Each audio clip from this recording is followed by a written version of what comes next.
Hi everyone, this is our third lecture of religion. इसके पहले हम कवर कर चुके हैं ये थर्ड लेक्चर रिलीजन का। इसके पहले हम social fact, division of labour और सुसाइड कवर कर चुके हैं, तो आप प्लेलिस्ट जाके चेक कर सकते हो। ओके, तुमने ये सब पढ़ लिया था। आई होप आपको समझ में आ गया होगा रिलीजन क्या होता है, सेक्रेट क्या होता है, ओके, प्रोफेन क्या होता है। उसके बाद सेक्रेट प्रोफेन हो गया। हाँ, कलेक्टिव एफर्डेंस क्या होता है ये समझा दिया था मैं आपको समझा दिया था पॉजिटिव और नेगेटिव राइट्स क्या होते हैं। एक हमने टोटम पढ़ लिया था। कहाँ गया टोटम भाई? अ, कहाँ गया? हाँ, टोटम पढ़ लिया था हमने। उसके हमने पढ़ लिया था डाइटी क्या होती है। एक मिनट, कहाँ गया? अच्छा, बिलीफ और आइडिया पढ़ लिए थे हमने। बिलीफ पढ़ लिया था हमने प्रैक्टिस हमने राइट पढ़ लिए थे। टोटम भी कवर कर चुके थे हम पूरा का पूरा। अब हमें कहाँ से पढ़ना है? डाइटी भी कवर कर लिया था हमने, ये कि डाइटी क्या होती है। And when a deity is a totem, ये भी हमने कवर कर लिया था बहुत अच्छे से। इसके बाद जस्ट 1 मिनट, अभी ठीक है। हमें पढ़ना है जो दरखाइम ने रिलीजन दिया था, उस रिलीजन का रिलेवेंस क्या है आज के वर्ल्ड में। देखो, अगर हम किसी थिंकर को पढ़ना है, for example Durkheim, if we are studying Durkheim, that means उन्होंने कुछ ऐसी थ्योरीज दी होंगी जो आज भी रिलेवेंट है। क्योंकि अगर रिलेवेंट नहीं होती तो हम नहीं पढ़ रहे होते। तो ऐसी उनकी थ्योरीज होंगी जो आज भी रिलेवेंट होंगी। तो दरखाइम ने रिलीजन की थ्योरी में बोला क्या है, कुछ वर्ड्स बोले हैं। जैसे कि दरखाइम ने बोला है, दरखाइम ने क्या क्या बोला है पहले तो उसको याद रखेंगे आप। Durkheim said collective effervescence. उसके अंदर दरखाइम ने बोला है सैक्रेड होगी कोई चीज़ प्रोफेन होगी, ठीक है। उसके बाद बिलीफ होंगे, प्रैक्टिस होगी। उसके बाद पॉजिटिव राइट होंगे। पॉजिटिव में राइटिंग थोड़ी ज़्यादा अच्छी है तो आप मैनेज कर सकते हो। नेगेटिव राइट्स होंगे, नेगेटिव राइट्स, ठीक है। उसके बाद क्या बचा भाई? हम्म, ये इंपॉर्टेंट चीज़ है रिलीजन में। अगर रिलीजन होगा तो ये सारी चीज़ें भी होंगी। अब आप कहेंगे सर टोटम क्यों नहीं लिखा? क्योंकि यार टोटम पढ़ने के लिए था ये, कि रिलीजन को उन्होंने प्रिमिटिव सोसाइटी में जाके कैसे पढ़ा। तो रिलीजन कोई फीचर वीचर नहीं है, बस ये है कि जब हमें पढ़ना था रिलीजन को तो हमें इस टोटम के बारे में पढ़ना पड़ा, बस वो है। तो इसको हम नहीं कंसिडर करेंगे अभी। हम इन चीज़ों को कंसिडर करेंगे, रिलीजन होगा या फिर रिलीजन आज के कंटेम्प्रेरी वर्ल्ड में अप्लाई होगा तो उसमें करेक्टिव एफरेंस होना चाहिए, सेक्रेट प्रोफेन कुछ होना चाहिए, बिलीफ प्रैक्टिस होनी चाहिए, पॉजिटिव राइट होनी चाहिए, नेगेटिव राइट होनी चाहिए। ओके, देखिए अब first question. So first thing is कि आपको पहला पॉइंट, ऐसे ही 4-5 पॉइंट होंगे जिसमें ये बता रहे होंगे कि रिलीजन कैसे रिलेवेंट है। मतलब दरखाइम ने जो रिलीजन एक्सप्लेन करा वो कैसे रिलेवेंट है आज की दुनिया में भी। जैसे कि मॉडर्न नेशनलिज्म, आपने एक चीज़ देखी होगी, किसी नेशनल एंथम होता है तो नेशनल एंथम के टाइम पे सारे लोग खड़े नहीं होते हैं, कलेक्टिवली गाते हैं। सारे लोग खड़े होके कलेक्टिवली गाते हैं ना। तो आपको नहीं लगता कि यहाँ पे कलेक्टिविटी आती है, सॉलिडारिटी होगी, ऐसा कुछ? दरखाइम इसको कहते हैं सिविल रिलीजन। मतलब दरखाइम अगर होते तो कहते सिविल रिलीजन इसको। क्यों? क्योंकि ये प्योर रिलीजन नहीं है, बट आधा तो रिलीजन है ना। देखो, जैसे कि या फ्लैग होस्ट करते तो रिचुअल फॉलो होते हैं ना कुछ, मैंने बताया। ये जो सारे पॉइंट हैं, ये सारे पॉइंट आपको दिख रहे हैं, ये वाले सारे पॉइंट, इनमें आपको कुछ ना कुछ मिल जाएगा। ओके, आपको ये सारे पॉइंट में कुछ ना कुछ मिलेगा, तो वो रिलीजन होगा दरखाइम के हिसाब से। जैसे कि आगे देखो, आगे देखो अब। तो ये पहला पॉइंट समझ में आ गया कि modern nationalism and civic religion क्या है। मतलब मॉडर्न डेज में भी नेशनल एंथम होते हैं तो हम खड़े हो जाते हैं, हम साथ में गाते हैं, सॉलिडारिटी आती है, कलेक्टिव रेफरेंस है, रिचुअल्स फॉलो करते हैं हम फ्लैग होस्टिंग के टाइम पे, है ना। तो ये सारा क्या हो गया, रीजन से रिलेटेड हो गया। आगे देखो सेकंड पॉइंट, जैसे कि आपने देखा होगा कि जब वर्ल्ड कप होता है, जैसे मान लो इंडिया पाकिस्तान का मैच है, for example, best example, India versus Pakistan. जब इंडिया पाकिस्तान का मैच होता है तो यहाँ पे कोई रिलीजन एग्जिस्ट कर रहा है नहीं ना, बट यहाँ पे आपको कलेक्टिविटी दिखेगी एक, क्योंकि दरखाइम के हिसाब से रिलीजन मतलब society is collective, society is collective, ये तो रिलीजन है उनके हिसाब से रिलीजन ये थोड़ी कोई आप देवता को पूज रहे हो वो रिलीजन नहीं। उनके हिसाब से रिलीजन वो होता है जब आप सोसाइटी इकट्ठी आके खुद की वर्शिप करती है, मतलब सोसाइटी इकट्ठी होती है और फिर उनको हैप्पी हैप्पी फीलिंग आती है। तो यही तो दरखाइम की थ्योरी है।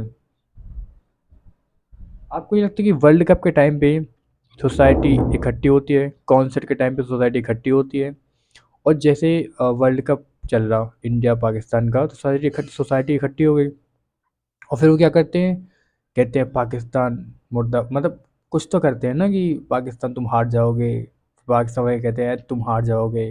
तो वो इमोशन शेयर करते हैं अपने, और जैसे इंडिया के 4 लोग होंगे, तो जैसे पाकिस्तान कोई एक पर्सन से, इंडिया के किसी एक पर्सन से बोल रहा होगा स्टेडियम में, तो इंडिया के 10 लोग जबकि उसको जानते भी नहीं है, वो स्ट्रेंजर है, लेकिन उसके लिए स्टैंड लेंगे, वाई, इमोशनल यूनिटी, है ना। आई बात समझ में। ये नॉन रिलीजियस रिचुअली फॉलो होते हैं इस टाइम पे, ये सब लोग ताली बजाने लग जाएंगे, क्या पता, सब लोग बोलने लग जाएंगे इंडिया इंडिया, वंदे मातरम गाने लग जाएं, है ना, होता है ना। तो ये सारी चीज़ें होती हैं, इसलिए दरखाइम की जो रीजनिंग थ्योरी है वो आज भी रिलेवेंट है, किसी और फॉर्म में बट रिलेवेंट है। तो मैं यही पढ़ना है कि देखो, पढ़ना में ये है कि क्या जो दरखाइम ने थ्योरी दी थी, क्या वो आज भी रिलेवेंट है। तो हाँ, उसके देखो कुछ कुछ एक्सपेक्ट आज भी रिलेवेंट हैं, ट्रांसफॉर्म हो चुका है वो थ्योरी, लेकिन रिलेवेंट तो आज भी है ना। आगे देखो, जो रिलीजियस कम्युनिटीज़ होती हैं आपको सोशल सॉलिडारिटी देने का काम करती हैं, जैसे कि लंगर, जैसे कि हिंदू फेस्टिवल लाइक दिवाली, ठीक है।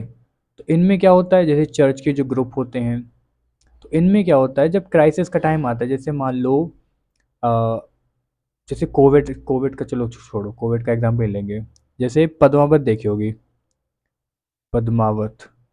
तो पद्मावत मूवी में आपने एक चीज़ गौर करी होगी कि जब वो अलाउद्दीन खिलजी जो भी है, वो गेट पे खड़ा रहता है, गेट के बाहर, गेट के ऐसे खड़ा रहता है बाहर, तो ये कहते हैं चलो अपन होली मनाएंगे, होली का त्योहार आता है तो वो होली मनाते हैं बहुत धूमधाम से, क्योंकि क्राइसिस सामने दिख रहा है। अब अगर क्राइसिस सामने दिख रहा है और को आपको बॉन्डिंग करनी पड़ेगी, ये क्राइसिस अगर सामने दिख रहा है, आपने बॉन्डिंग नहीं करी अपनी, तो दिक्कत हो जाएगी आपको। तो क्या होता है क्राइसिस के टाइम पे हम लोग बॉन्डिंग करते हैं, बॉन्डिंग किसके थ्रू करते हैं, वी बॉन्ड थ्रू फेस्टिवल, जैसे कि वहाँ पे होली के थ्रू उन्होंने बॉन्डिंग की थी, ठीक है। जैसे लंगर होता है, लंगर में आपने देखा होगा सब लोग अपने शॉप पे कोई काम कर रहा है, कोई दूसरे की शॉप पे काम कर रहा है, कोई तीसरे की शॉप पे काम कर रहा है, कोई अपना बिजनेस कर रहा है, कोई अपना नौकरी कर रहा है। लेकिन जब लंगर का टाइम होता है, गुरुद्वारे जाते हैं, फिर लंगर के टाइम पे सब साथ में बैठते हैं। तो साथ में जब बैठते हैं, जैसे मान लो कोई एक बॉस है, ठीक है, और ये आप हो और ये बॉस है, तो ये आपसे बहुत ऊपर है।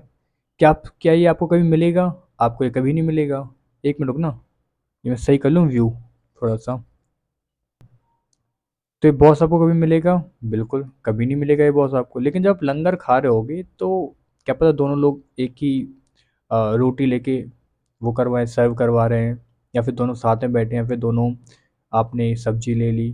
सब्जी क्या होती है इंग्लिश में, क्या कहते हैं सब्जी को, याद नहीं आ रहा मेरे को, छोड़ो। तो आपने सब्जी ले ली, आप सब सब्जी प्रेस करवा रहे हो, है ना, परस कहते हैं हमारे हिंदी में थोड़ा सा, बट सर्व करवा रहे हो, आप खाना सर्व करवा रहे हो, या फिर ऐसा हो सकता है कि आप खाना साथ में बैठ के खा रहे हो। तो एक सॉलिडारिटी की फीलिंग आती है। देखो, यहाँ नॉर्मल डेज में आपको फीलिंग आ रही है कि बॉस ऊपर है आप नीचे हो, बट उस लंगर के दिन आपको फीलिंग आ रही है सॉलिडारिटी की, चलो सब साथ हैं, सब बराबर, एक ही कम्युनिटी के पार्ट हैं हम लोग, तो ऐसा होता है। तो आज भी देखो, आज भी ये है ना चीज़ें, आज भी रिलेवेंट हैं, ऐसा तो नहीं ख़त्म हो गई, आज भी ये चीज़ें होती हैं। दरखाम ने यही बताया था उस टाइम पे। आगे देखो, ये सबसे बेस्ट चीज़ है, डिजिटल रिलीजन, ऑनलाइन रिचुअल।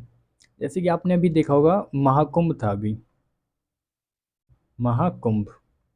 तो महाकुंभ के टाइम पे एक ट्रेंड चला था कुछ खतरनाक टाइप का, कि वो एक फ़ोटो लेते थे, जिसको कहते थे डिजिटल स्नान, डिजिटल स्नान या डिजिटल बाथ, जो भी कहते थे। तो वहाँ पे आपकी एक फ़ोटो को लिया जाता था, और फिर आपकी फ़ोटो को गंगा में नहला दिया जाता था, और ये कहा जाता था कि ये जो है, आपके पाप धुल गए हैं, आप गंगा में नहा लिए हैं, तो आपका काम हो गया है। मतलब क्या खतरनाक, सोचो किसने सोचा होगा ये क्रेजी चीज़ें, कि हम ये फ़ोटो को स्नान करवा देंगे और पैसे ले लेंगे। ठीक है, तो हम बात पैसे की नहीं कर रहे, अपन बात ये कर रहे हैं कि देखो, जो रिलीजन तो है ना, ये दिस इज रिलीजन ना, बट वो जस्ट ट्रांसफॉर्म हो गया, कहाँ से, ऑफलाइन से ऑनलाइन, ऑनलाइन ट्रांसफ़र हो गया। ठीक है, क्लियर तो, जैसे कि यूट्यूब पे आरती, वर्चुअल नमाज, लाइव स्ट्रीम मास, ये सब चलता रहता है। ओके, तो समझ में आ गया कि कैसे रिलेवेंस है। आगे देखो, और रिलेवेंसी देखो, ये सेकुलर लाइफ में भी रिचुअल्स चलते हैं। जैसे कि मान लो दरखाम ने क्या बोला था, जब रिलीजन का टाइम आता है, तो रिलीजन में रिचुअल्स होते हैं कुछ, जैसे आपको if you want to worship a god और समथिंग, आप पहले नहाओगे, you will take a bath shower, उसके बाद आप अच्छे कपड़े पहनोगे। ठीक है, you will wear some clothes, good clothes, ऐसे नहीं फटे पुराने कपड़े नहीं पहनोगे, आप नए कपड़े पहनोगे, आप बेटर कपड़े पहनोगे। जब आप जैसे वर्शिप करते हो, तो ऐसा नहीं होता कि आप एक दिन पहले के कपड़े पहन लेते हो, नहीं, आप नए कपड़े पहनते हो मोस्टली। ठीक है, तो नए कपड़े, या फिर जो कपड़े जस्ट धुल के आए हैं, प्रेस होके आए हैं, आयरन होके आए हैं, वो वाले कपड़े पहनते हो आप, ऐसा ही होता है ना। तो बात करी, फिर क्लॉथ पहने अच्छे, फिर अगरबत्ती लेके आते हो आप, उसके बाद आप फिर रिचुअल परफॉर्म करते हो।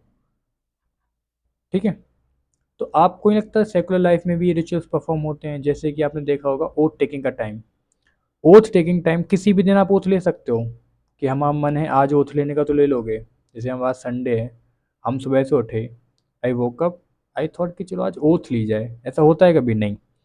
तो एक पर्टिकुलर दिन होगा, एक पर्टिकुलर टाइम होगा जिस दिन आप ओथ लोगे, है ना। जैसे कि ग्रेजुएशन सेरेमनीज, जब ग्रेजुएशन सेरेमनीज होती है तो वो पर्टिकुलर डे पे होती हैं, किसी भी रैंडम डे नहीं होती। तो देखो, रिचुअल्स तो आप सेकुलर लाइफ में ही परफॉर्म करते हो ना, जैसे आप जब ओथ लेते हो तो प्रॉपर एक रिचुअल होता है कि आपको ऐसे कपड़े पहनने हैं, ये आपका ड्रेस कोड होगा, this will be your dress code, आपको इस टाइप के कपड़े पहनने हैं, उसके बाद आपको स्टेज पे आना है, उसके बाद आपको चांसलर होगा कोई भी, तो उससे आपको या तो ओथ लेनी है, या फिर वो ग्रेजुएशन सेरेमनी में आपको कुछ अवार्ड देगा। ठीक है, तो ये सब चीज़ें क्या होता है कि हम इनमें भी रिचुअल परफॉर्म करते हैं, मुंह उठा के सब कुछ नहीं करते, कि रैंडमली। जैसे मान लो कल को ये सोचो कि किसी को भी डिग्री चाहिए, किसी को मास्टर की डिग्री चाहिए, ओके, अच्छे कॉलेज से, और वो गया लेने, तो वो स्टेज पे गया, और वो रैंडम कपड़े पहन के आया है, अजीब से, है ना, वो लोवर में आ गया, चलो लोअर टी शर्ट में आ गया वो, तो पहले तो वो अजीब लगेगा, कह रहे ये क्या पहन के आ गया है, ये कैसे अपनी डिग्री लेने आया है। उसके बाद वो जब चांसलर के पास जाए, कहाँ गया चांसलर, ये, वो चांसलर के पास जाए और उनसे हाथ ना मिलाए, जस्ट नॉर्मल, अभी डिग्री भी ना ले, वो आके निकल जाए सीधा, और उनसे चांसलर से कहे तुम डिग्री लेके आना मेरे पीछे, ऐसा होता है? नहीं ना, आपको नहीं लगता कि ये अजीब हो गया कुछ? इज इट वियर्ड, है ना, क्योंकि एक रिचुअल है, वो फॉलो नहीं किया आपने, तो वो अजीब लग रहा है आपको, राइट।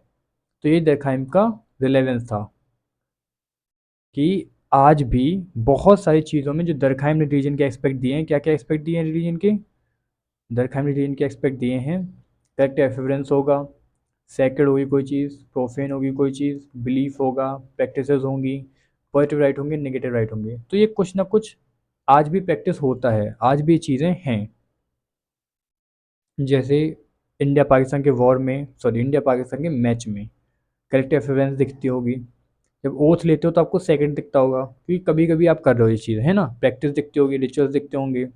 ओके, तो अभी आगे टेबल पढ़ेंगे तो और क्लियर हो जाएगा, वह तो क्लियर हो गया होगा इतना। जैसे रिपब्लिक डे की परेड में आपको सेक्रेड रिचुअल दिखते हैं, सब लोग एक रिचुअल परफॉर्म करते हैं, वो भी सेक्रेड मतलब क्या होता है, कोई चीज़ जो पर डे नहीं हो रही, जो कभी कभी होती है और वो इम्पोर्टेंट मानी जाती है।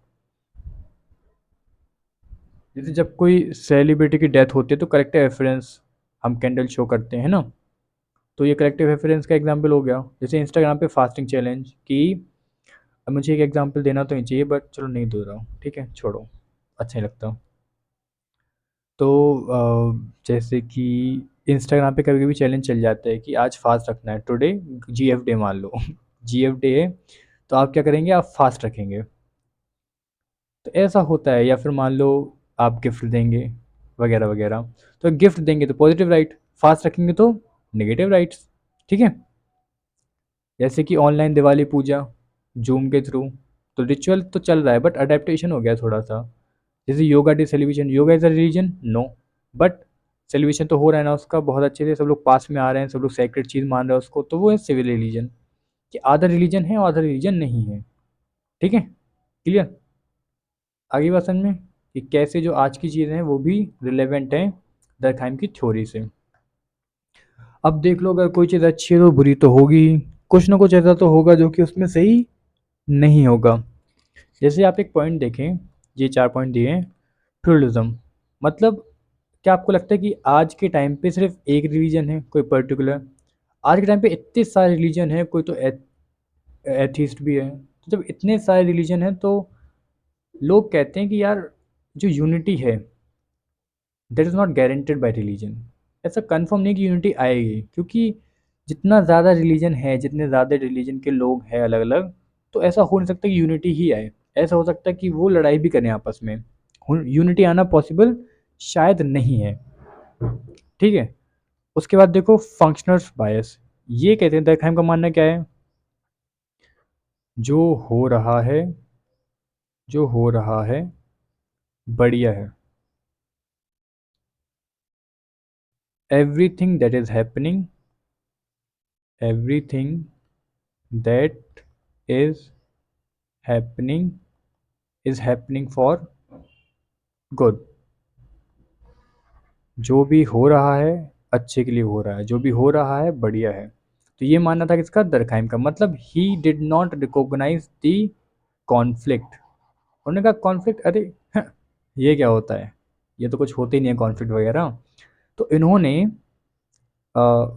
फंक्शंस बताए कि देखो फंक्शन ही है उसका, रिलीजन का फंक्शन ही है, ये कॉन्फ्लिक्ट नहीं बताते। कि देखो कम्युनिज्म जैसे कि 1947 एंड 1857, 1857 जब फर्स्ट वॉर ऑफ इंडिपेंडेंस लड़ा गया इंडिया में, तो आपने देखा हुआ था कि हिंदू और मुस्लिम दोनों की यूनिटी थी ना, हिंदू मुस्लिम की यूनिटी थी ना। पर 1947 में आपको नहीं लगता कि लड़ाई चल रही थी, रेप केसेस हो रहे थे, कोई किसी, अच्छा आपने गदर मूवी तो देखी होगी ना, बेस्ट एग्जाम्पल।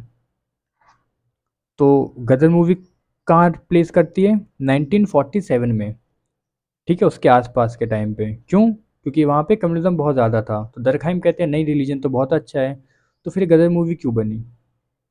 क्योंकि 1947 में बहुत सारी एट्रोसिटी जो भी हो, तो दरखा सॉरी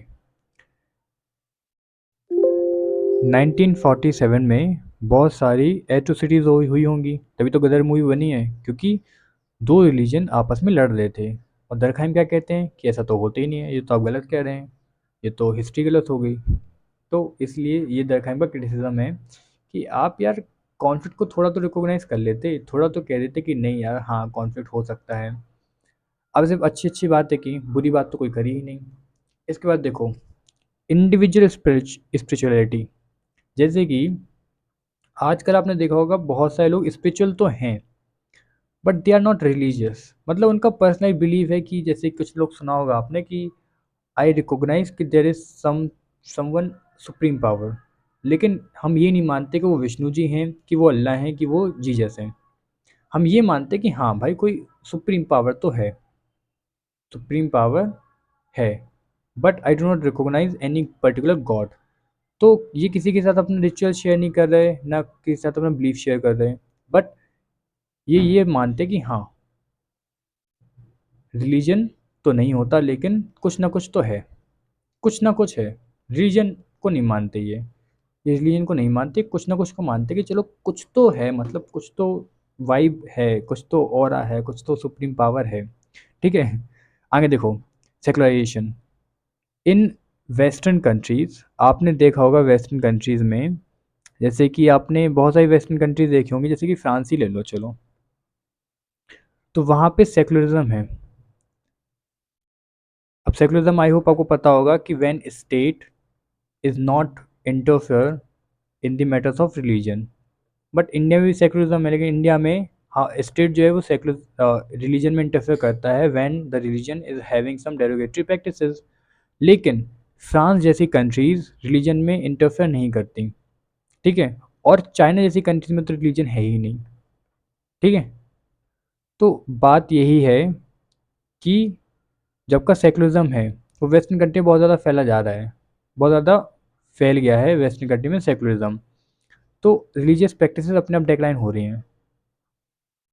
ठीक है, ये दरखाइम ने प्रेडिक्ट नहीं किया था। दरखाइम को लगता था रिलीजन तो चलेगा, सब जगह चलेगा रिलीजन, लेकिन वेस्टर्न कंट्रीज़ में रिलीजन कम हो रहा है धीरे धीरे करके। ओके, तो दैट वाज हिज क्रिटिसिज्म। आगे पढ़ते हैं अब। हाँ, फाइनल थॉट और देख लो। फाइनल थॉट ये है कि religion is not vanishing, religion ख़त्म नहीं हो रहा है, इट्स नॉट एंडिंग, बस इट इज़ ट्रांसफॉर्मिंग। रिलीजन, जैसे आपने बाबा सहगल देखा हो, बाबा सहगल को नाम सुना है आपने? बाबा सहगल एक सिंगर है। तो बाबा सहगल पहले की फ़ोटो देखना आप उनकी, और उनकी टुडे की आज की पिक देखना आप, आपको डिफरेंस समझ में आ जाएगा। पहले वो कैसे रहते थे और आज वो क्या कर रहे हैं, वो मतलब यो बन गए हैं वो। तब एक बार चेक करना बाबा सहगल, ठीक है, आपको दिखेगा कि वो ट्रांसफॉर्म कर गए हैं, है ना। आगे देखते हैं। जो दरखाइम है, दरखाइम बात करते हैं सोशल यूनिटी की, हमने पढ़ा जैसे कि कलेक्टिव सोलिडारिटी, ये सब बात करते हैं दरखाइम। अब बात करते हैं मेलिनोस्की की। तो मेलिनोस्की कहते हैं कि जो रिलीजन है उसका काम होता है एंजाइटी को रिड्यूस करना, बस। जैसे उन्होंने एक एग्जांपल दिया, एक आइलैंड के लोग थे, वो क्या करते थे, जब भी वो फिशिंग के लिए जाते थे तो उसके पहले वो लोग कुछ रिचुअल परफॉर्म करते थे, क्योंकि उन्हें ऐसा लगता था कि कोई डर लगता है कि जब इंसान को जब लगता है डर, तो वो क्या करता है रिलीजन का सहारा लेता है। ये मानना था मेलिनोस्की का कि जब एनजाइटी आती है किसी पर्सन को तो वो रिलीजियस रिचुअल्स परफॉर्म करता है। फिर तीसरे आते हैं फ्रूट। फ्रूट कहते हैं कि जो पर्सन है वो रिलीजन इसलिए सहारा लेता है रिलीजन का क्योंकि उसको कोई फ़ियर होता है, कोई गिल्ट होता है और कोई उसकी विशेज़ होती हैं। इन तीनों रीज़न की वजह से वो क्या करता है, रिलीजन का सहारा लेता है। दरखाइम क्या कहते हैं, रिलीजन क्या होता है? जब लोग इकट्ठे आते हैं, लोग अपनी वर्शिप करते हैं तो उसको बोलते हैं रिलीजन। लेकिन मेरिनोस्की कहते हैं जब एंग्जायटी होती है किसी पर्सन को तो वो रिलीजन का सहारा लेता है। और फ्रूट कहते हैं कि जब इंसान को फ़ियर होता है, गिल्ट होते हैं, उसे विशेज़ मांगनी होती है, तो वो क्या का सहारा लेते हैं, रिलीजन का। ठीक है, ये तीनों पॉइंट याद रखना है बस। आगे देखो, वो दरखाइम जो होते हैं वो कहते हैं जो रिचुअल्स हैं या फिर रिलीजन है आर सोशल ग्लू, लोगों को जोड़ने का काम करते हैं। मैनोस्की कहते हैं रिचुअल्स आर इमोशनल रिलीफ, आपको क्या करते हैं, इमोशनल रिलीफ देते हैं, किससे, एनजाइटी से। एनजाइटी की स्पेलिंग गलत है शायद, एनजाइटी, ओके, 1 मिनट, एनजाइटी। और फ्रूट कहते हैं रिचुअल्स आर डिस्गाइज न्यूरोसिस, मतलब इनका मानना है कि जो रिचुअल्स होते हैं, जो रिलीजन होता है, जैसे आप चाइल्डहुड में आपने कुछ ऐसा कर दिया जिससे आपको टेंशन है, जिससे आपको कोई प्रॉब्लम, कोई गिल्ट है कि यार ये नहीं करना चाहिए था, तो उस गिल्ट को बचाने के लिए या फिर उसको रिड्यूस करने के लिए आप किसका सहारा लेते हो? रिलीजन का। तो ये मानना था फ्रूट का। जैसे कि यहाँ देखो, दरखाइम कहते हैं कि रिलीजन सोशल ऑर्डर का काम करता है, डिसिप्लिन। मैनोस्की कहते हैं कि मेंटल रिलीफ करता है एनजाइटी से। और फ्रूट कहते हैं जो आपकी फीलिंग्स होती हैं, जो फैंटेसीज होती हैं, जब वो कर देते हो तो फिर आप लेते हो सहारा रिलीजन का, ताकि आप उससे बाहर आ सको कि नहीं नहीं इतना गलत नहीं था वो सब करना। ओके, तो आई थिंक कितना लेक्चर हो गया?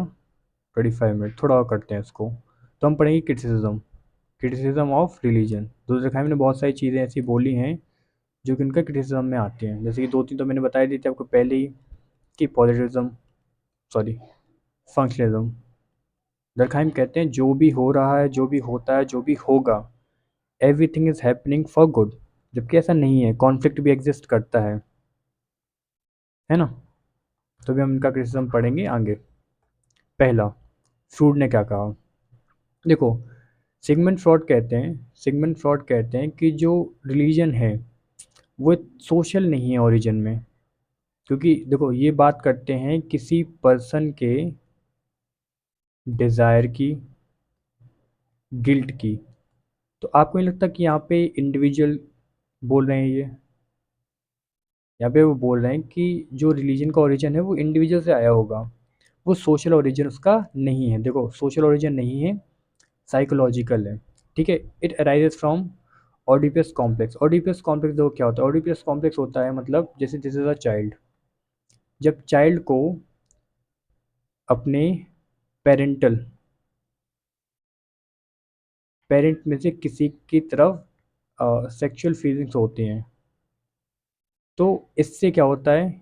इससे उनके मन में डिज़ायर्स आती हैं, इससे उनके मन में गिल्ट आता है, और उसको कोप अप करने के लिए वो किसका सहारा लेते हैं? रिलीजन का। जैसे कि देखो, अभी इधर लिखा है नीचे एग्जाम्पल में,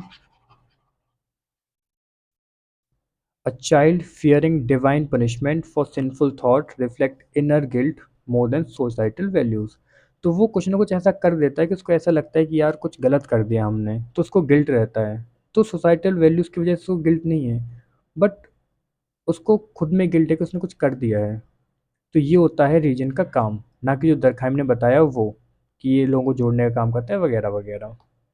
सेकेंड पॉइंट, देखो मेरिनोस्की कहते हैं कि रिलीजन का काम क्या है? दरखाइम ने क्या किया? सोसाइटी को बहुत ओवर एम्फेसाइज कर दिया, जो है सोसाइटी है, ओरिजिन क्या है? सोसाइटी है, रीजन हो रहा है सोसाइटी की वजह से हो रहा है।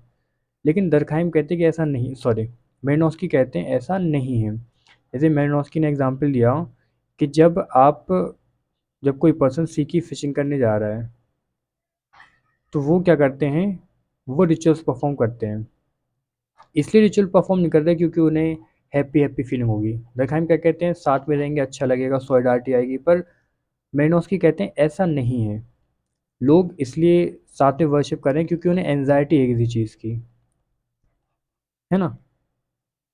तो इसलिए वो लोग साथ में आके परफॉर्म कर रहे हैं रिचुअल्स को। ऐसा भी हो सकता है कि जो पर्सन है उसको अकेला एंजाइटी हो, बाकी लोगों को ना हो। बाकी लोग जस्ट प्रेयर कर रहे हैं क्योंकि उन्हें अच्छा लग रहा है। लेकिन दो चार लोग ऐसे होंगे जिन्हें शायद एंजाइटी भी हो रही हो, या फिर सारे लोगों को एंजाइटी हो रही होगी, है ना। तो रिलीजन पर्सनल भी होता है, साइकोलॉजिकल होता है, सिर्फ कलेक्टिविटी के लिए रिलीजन नहीं होता। ये मानना था इसका मेरिनोस्की का। देखो, जब भी आप क्रिटिसिज्म पढ़ते हो तो क्रिटिसिज्म में एक चीज़ याद रखा करो कि इन्होंने क्या कहा आपको ये बताना है। ठीक है। थर्ड पॉइंट, अच्छा यही एग्जांपल है कि जब ट्रोबिंडर्स आइलैंडर, मतलब इन्होंने एक आइलैंड की स्टडी की, उसका नाम था ट्रोबिएंड आइलैंड। तो वहाँ पे क्या करता था वो, ओशियन की जब ओशियन में जाते थे वो फिशिंग के लिए, तो उसके पहले उन्हें डर रहता था, तो वो क्या करते थे? रिचुअल्स परफॉर्म करते थे। ठीक है, because of anxiety, fear. Okay, next. Marks का मानना था कि religion is the opium of the people या ओपियम ऑफ द मासेस। मतलब क्या है? दरखाइम कहते थे जैसे कि अगर कोई कैपिटलिस्ट है, मान के चलते हैं कैपिटलिस्ट, और वो उसने एक पुल है, एक ब्रिज है, एक ब्रिज बनाया और ब्रिज गिर गया, मान के चलते हैं, ठीक है, दैट फॉल डाउन। जब ब्रिज गिर जाएगा तो जो कैपिटलिस्ट है वो क्या बोलेगा, भगवान की मर्जी थी इसलिए ब्रिज गिर गया, अब क्या कर दो उसमें हम, है ना। जैसे मान लो अगर वो आपसे वर्क करवा रहा है कहीं पे, और वो आपसे 10 घंटे वर्क करवा रहा है और 10 के पे 12 घंटे वर्क करवा दिया, तो वो आपको कुछ तो देगा ना, आइडियोलॉजी देगा कुछ कि इस वजह से हम काम करवा रहे हैं, तो वो क्या बोलेगा, भगवान चाहते हैं कि आप ज़्यादा काम करो ताकि हम तरक्की करें ज़्यादा से ज़्यादा, ऐसी बातें बोलेंगे वो लोग, क्योंकि उन्हें एक आइडियोलॉजी क्रिएट करनी है, क्योंकि आइडियोलॉजी क्रिएट करेंगे तो उन्हें रूल करना आसान हो जाएगा, समझे। तो यही दरखाइम कहते हैं कि रिलीजन जो है वो ओपियम ऑफ द मासेस है। जैसे अगर आप ऊपर नहीं जा पा रहे, अगर आप बहुत कामयाब नहीं बन पा रहे, सक्सेसफुल, तो क्या कहेंगे लोग कि भगवान ने हमें तो इतना ही दिया है, हम तो इतने में खुश रहेंगे, वगैरह वगैरह। तो जब ये सब मेंटलिटी आपकी होगी तो आप सक्सेसफुल कैसे बनोगे, आपकी मेंटलिटी ऐसी है कि जिसने भगवान ने मुझको जितना दिया है उतना काफ़ी है मेरे लिए, या फिर किसी को किस्मत से ज़्यादा नहीं मिलता, वगैरह वगैरह। तो ये सब डायलॉग मारते हैं लोग, क्यों, क्योंकि रिलीजन है उनकी लाइफ में। अगर रिलीजन नहीं होता तो वे डायलॉग नहीं मारते। तो तो मार्क्स यही कहते हैं कि जो रिलीजन है this is the opium of the masses. तो ये ऑप्रेसिव है रिलीजन। दरखाइम क्या कहते हैं, रिलीजन क्या है, फंक्शनल है। और मार्क्स कहते हैं जो रिलीजन है वो क्या है, ऑप्रेसिव है। Okay, clear. इधर देखो, जैसे कि आपने हिंदू रिलीजन में देखा होगा कि एक थ्योरी है, ब्रह्मा थ्योरी। तो ब्रह्मा थ्योरी के अकॉर्डिंग क्या होता है कि ये माना जाता है कि जो ब्राह्मण्स हैं वो ब्रह्मा जी के इधर जो हेड है ना, वहाँ से ओरिजिनेशन हुआ है उन लोगों का। ओके, इसके बाद जो क्षत्रिय हैं उनका ओरिजिनेशन कहाँ से हुआ है, उनका ओरिजिनेशन हुआ है शोल्डर से। और जो वैश्य हैं उनका ओरिजिनेशन कहाँ से हुआ है, उनका ओरिजिनेशन हुआ है वेस्ट से या फिर थाइस से, ठीक है।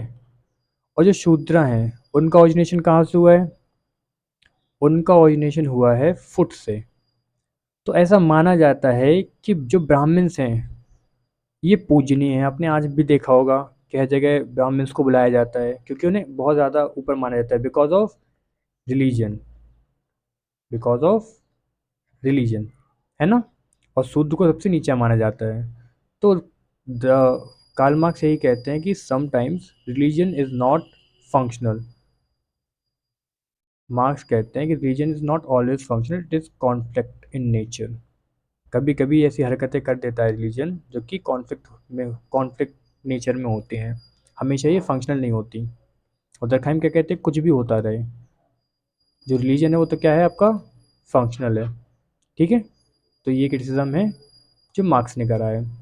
इसका आते हैं फेमिनिस्ट।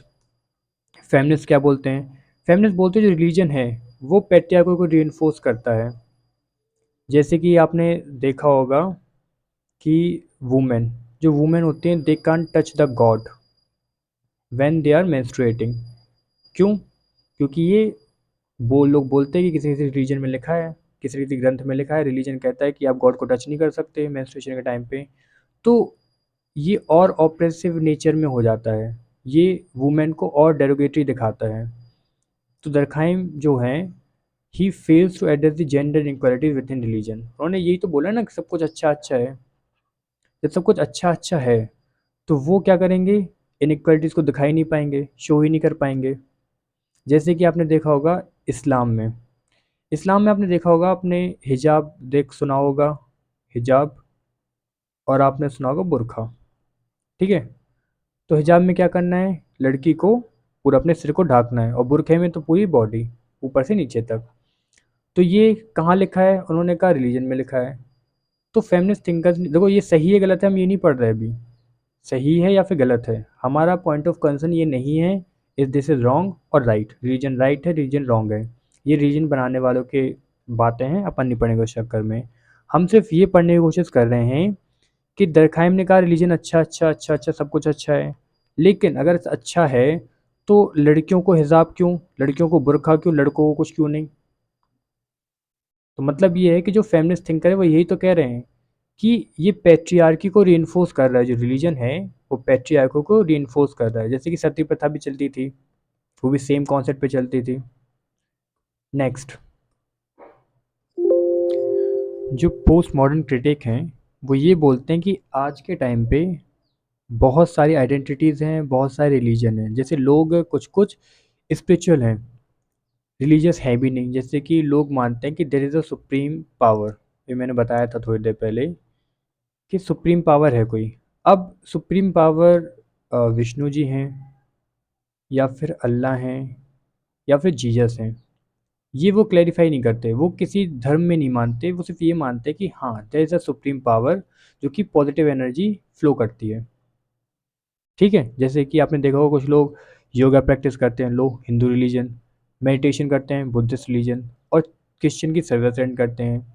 तो आजकल क्या हो गया है कि लोग एक आइडेंटिटी में बिलीव नहीं करते, वो बहुत सारी आइडेंटिटी में बिलीव करते हैं। ओके, तो ये क्रिटिसिज्म का पोस्ट मॉडर्न क्रिटिक का, मतलब पोस्ट मॉडर्न जो थे वो ये क्रिटिसिज्म करते हैं। नाम याद रख सको तो रख लेना, वरना ये अगर ये भी लिख के आओगे ना तो बहुत बेटर होगा आपके लिए। और हाँ, ये जो पीपीटी है ये सिर्फ समझने के लिए है, it is to understand only. आप इसको लिख के मत, मतलब ये नहीं मान लेना कि ये पीपीटी जो जो लिखा है हम वही वही छाप के आ जाएंगे, ऐसा नहीं। आपको समझना है, बुक को पढ़ना है, अलग अलग बुक को पढ़ना है, और फिर वहाँ से डाटा निकाल के आपको लिखना है।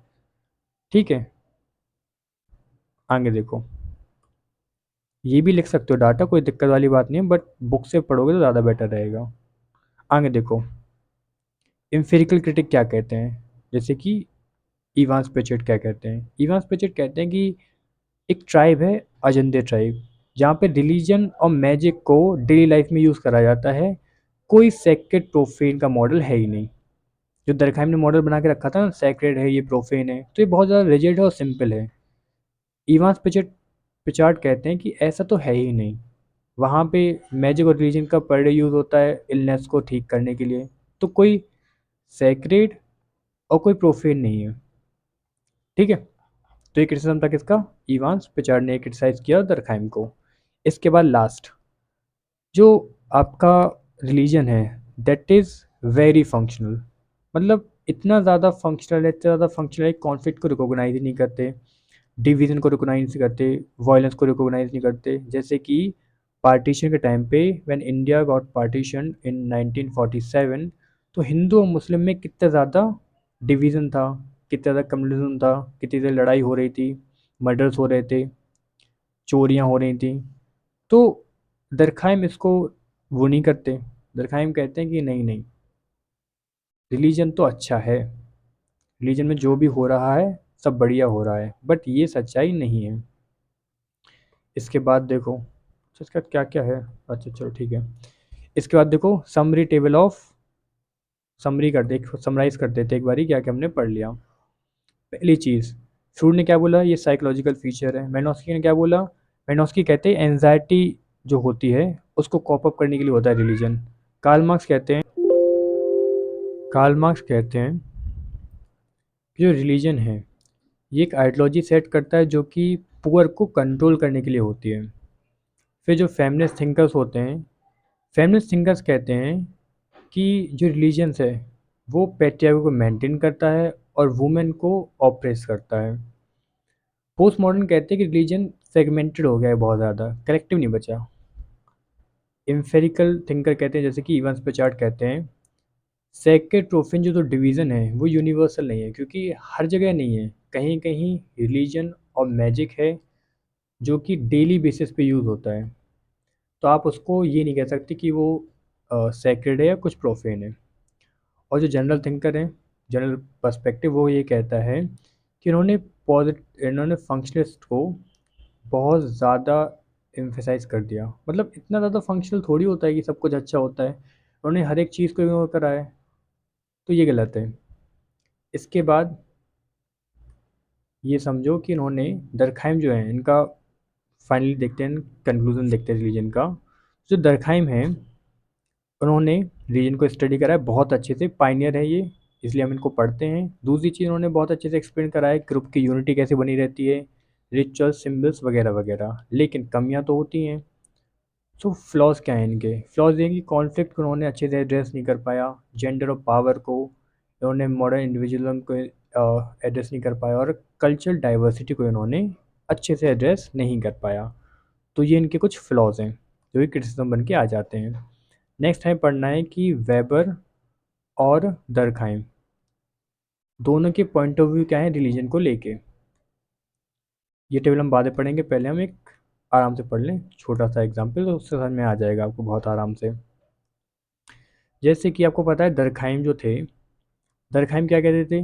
दरखाइम कहते थे एक टोटम होगा जो कि सोसाइटी का सिंबल होगा, कलेक्टिव एफिवरेंस आएगा, सोसाइटी अपनी ही वर्शिप करती है, ये कहते हैं दरखाइम, जो कि religion is a societies glue, society को जोड़ने का काम करता है रिलीजन। इसके बाद आते हैं मैक्स वेबर। तो मैक्स वेबर क्या कहते हैं? मैक्स वेबर कहते हैं प्री डेस्टिनेशन। मतलब क्या है? मतलब ये है कि एक थ्योरी है जिसके हिसाब से अगर आप वर्क हार्ड वर्क करेंगे, save money and invest it, अगर आप ये सारी चीज़ें करेंगे तो जो गॉड होंगे वो आपसे हो जाएंगे खुश। जब गॉड आपसे खुश हो जाएंगे तो आपको बहुत ज़्यादा पैसा देंगे। पहली चीज़ तो पैसा तो है ही आपके पास, लेकिन आपको हेवन मिलेगा। आप जब जाओगे ऊपर तो आपको हेवन नसीब होगा, ठीक है। तो इसलिए यहाँ पे जो रिलीजन था, रिलीजन ने काम क्या किया, मैं आपको एक बार स्टोरी समझा दे रहा क्या स्टोरी चल रही है यहाँ पे। यहाँ पे ऐसा हुआ कि एक है कैल्विनिज्म। तो कैल्विनिज्म में क्या हुआ कि जो लोग थे उन्होंने ये बिलीव करा कि अगर हम हार्ड वर्क करेंगे, मनी सेव करेंगे, तो आगे जाके जो हम जब हम डेथ हो जाएगी हमारी तो हमें हेवन मिलेगा। ये इनका बिलीफ था। क्या था? इस वर्ड को याद रखना, ये इनका बिलीफ था। इन्होंने इसको इंटरप्रेट करा।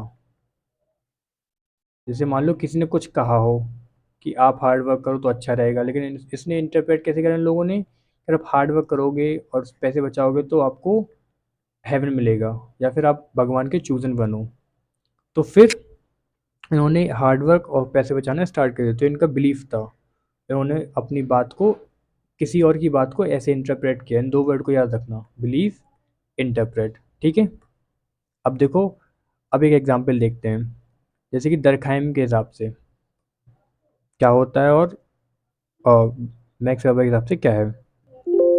जैसे कि दरखाइम, जैसे मान लो दिवाली है, कुंभ मेला है, दिवाली का एग्जांपल लेते हैं। जैसे दिवाली है तो दिवाली टाइम दरखाइम क्या करेंगे, कहेंगे कि आप कलेक्टिव रिचुअल फॉलो करोगे, ग्रुप की यूनिटी रहेगी, सोशल सॉलिडारिटी आएगी, कलेक्टिव एफिडेंस रहेगा, सोसाइटी में मोरल मोरल ऑर्डर रहेगा। क्योंकि लोग जैसे मान लो क्राइम चल रहा था, ठीक है, और आपका एक फेस्टिवल आ गया, तो सब लोग क्या हो गए, इकट्ठे हो गए, तो थोड़ा सा डर कम लगा, थोड़ा सा मोरलिटी बढ़ी ग्रुप में। पर वेबर क्या कहते हैं? वेबर कहते हैं कि जब दिवाली जैसी आई, दिवाली पे आपने अगर चैरिटी कर दी, तो अब ये सब लोग कर रहे हैं क्या?